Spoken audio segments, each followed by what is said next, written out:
What's going on YouTube? This is Sensei Ichi.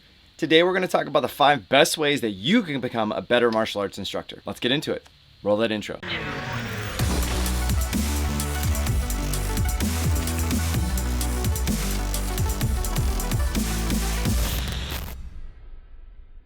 All right, let's jump right into this. This is the 5 best ways that you can become a better martial arts instructor, coming from yours truly. I've been doing martial arts for all of my life, and I've been teaching for 3/4 of that. So I have a little bit of input to share with you over my years and experience of teaching. Hope you enjoy it and take it as you will. Here we go. Number 1, praise, correct, praise. When you give constructive criticism to a student, if they're doing something that's like, wow, that was not very good at all, start with something positive. Find the good in it. Wow, that was a really good kick. You tried really, really hard, but why don't we try this?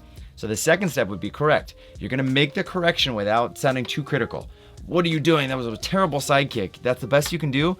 That's not a really good way to go about doing it. Any human is not gonna find joy or happiness in just being berated over and over again, no matter who you are. And then once it's all done, you go to praise again. Wow, that was a great kick. You tried really hard, but why don't we try and turn our hip over a little bit more, lock your leg out, and you're gonna make sure you keep your elbows in nice and tight. Oh, that was excellent. Just like that. Okay, let's keep going.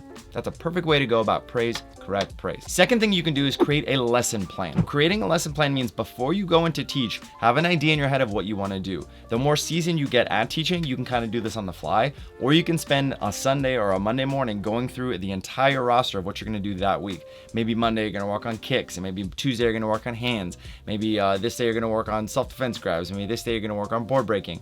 So you're gonna kind of plan it out, and then within those big sections of lesson plans, find little details you wanna focus on. Maybe last week we did a lot of kicks and we focused in on snapping kicks. So maybe today we're gonna work on thrusting kicks, or this day we're gonna work on jumping kicks. You can kind of break it down depending on the rank. If it's the lower ranks, you don't wanna get too into detail. Advanced students, you can get more into detail, and so on and so forth. Just know what you're doing before you get into it. It'll make your life a lot easier. Number 3, less is more. Less is more meaning when you go to explain something, if you go into detail and just go on and get on that soapbox and just start preaching to the world, you're gonna lose your students, you're gonna lose everybody. You're just gonna watch the sadness and boredom just fill their eyes and just the happiness just flutter away into nothingness. So make sure you keep your definitions, your explanations simple, sweet, and to the point so everybody can understand it.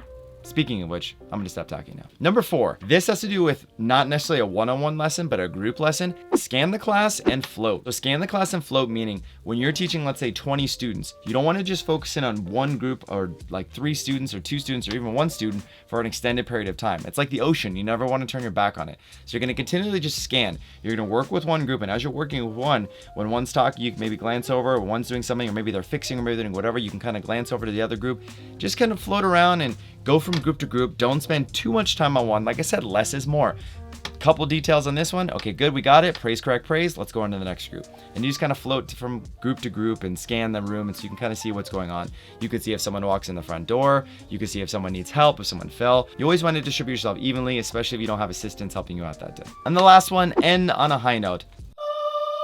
Not that high note. What I mean is, try to end your class with something exciting, something fun. Try to end with like a karate-based skill game, or you can end with like a fun activity or a fun exercise, cardio, something that gets everybody's spirit and everybody's mental attitude, physical attitude, everything just rise and just make their spirit soar and make them feel good, make them feel great, make them want to come back, make them crawl off the mat, be like, oh my God, I get the best workout of my life. Give them a reason to come back. You don't want to end with like, okay, well today this is what we did, and you want to make sure you come back so you can learn it again. There's nothing fun and enjoyable about that. Find the heart of your students and make it fill with just joy and happiness. That way they want to come back and see you next week. Well, people, that about wraps it up. I hope you enjoyed that video. It's short, sweet, and to the point, just like I demonstrated in the how to get better at teaching. If you have any questions or comments or want to give any input, please leave them in the comments below.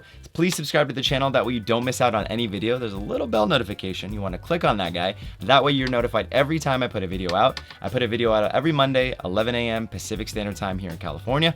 And make sure you click that thumbs up to let me know you enjoyed it. Until next time, everyone, this is Sensei Ichi. Tang Su.